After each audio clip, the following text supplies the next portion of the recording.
Her marketing is so good. Her marketing is so good. Let's talk about how Audra Winter markets. That was actually really hard to say. I took like 3 takes. I've been on this app for a really long time. She has been on this app for a really long time. I am an indie author like Audra Winter is an indie author, but I've also been published at a small press and at a kind of medium press with Owlcrate. So I have a special edition anthology published with them, and I was the editor.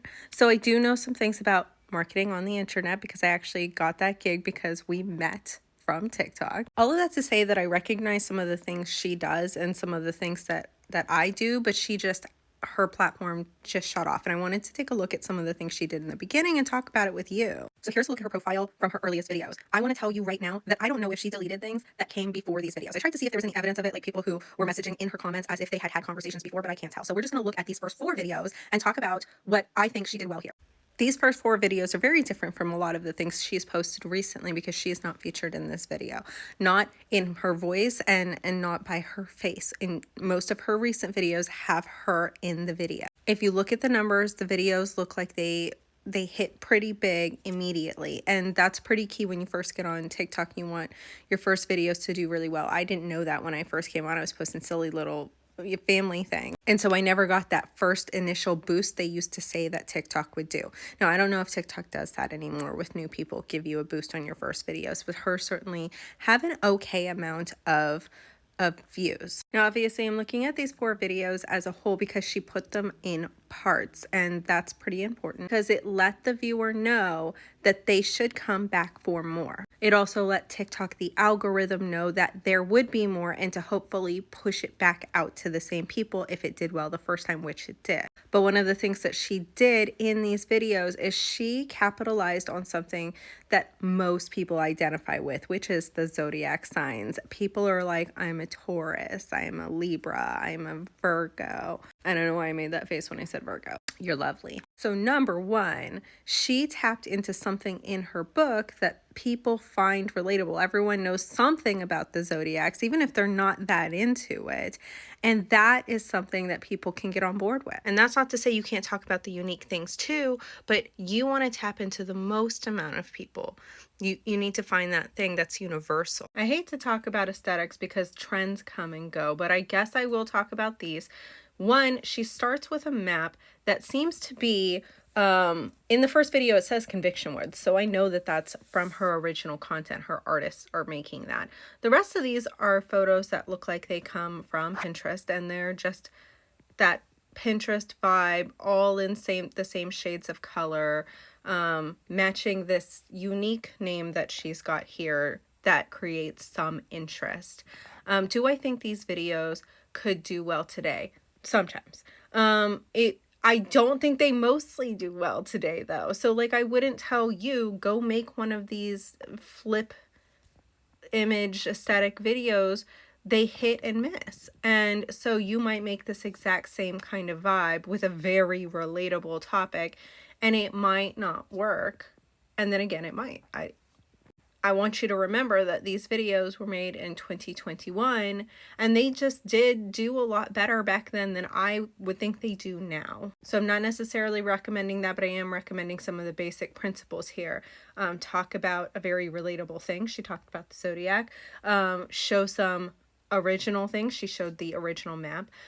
Talk about some unique names. Now, if that is something, if that's a real thing and not something she made up, I don't know what to tell you. I don't know what that is, but it is unique enough to pique my interest and make me want to look into it. Now, the first time she ever dabbles with showing any part of herself, according to these, is this video.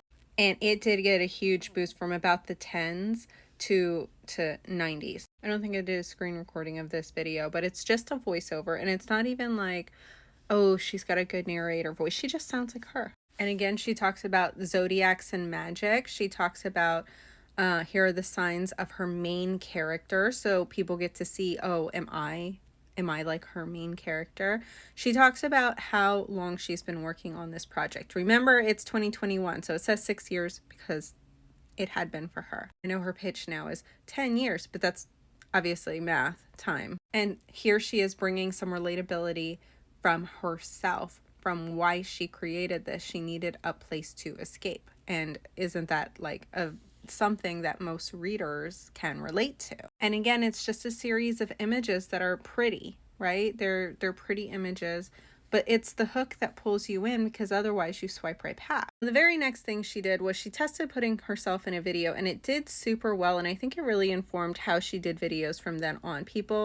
The video with her in it did really well. Now, she didn't talk in this video, and I'll show it to you. So in this video, she talks about how in the 7th grade, she wrote a book about the zodiac signs. Again, she is being relatable, but also she is now introducing the idea that she has done something that is different from other people, which is that she started writing from a real... Sorry, I got cut off there. She started writing from a really young age. This is the first time she does one of the key things in her marketing, which is to show something that is impressive.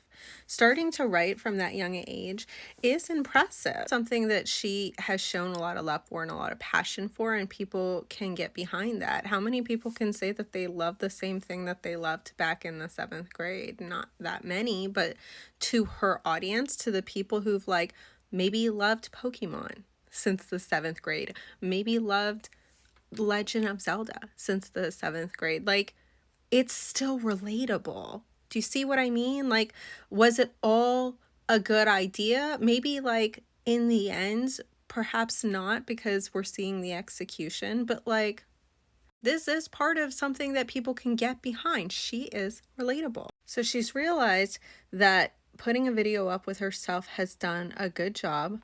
She tests that theory out here, and it does better than these, but not as good as this one. And so she's like, oh, okay, I see something I've done. Oh, let me go back to this video real quick. Something else she did in this video was she showed her own content this time. She relied a little bit less on Pinterest-like photos. So if we were to go back to that video, we are seeing, I think, original art. I can't tell. I hope it's original art, because she did have that team of artists. And we know that she has included some of her art in some of her videos, and then some photos that look Pinteresty. But she's also including pictures of her writing, pictures of her notebooks, pictures of things she's studied over the years and she's highlighted and annotated. You can do that too.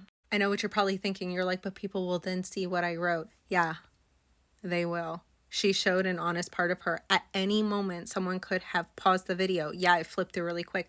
But at any moment, someone could have paused the video and looked at what she wrote. She was willing to put herself out there.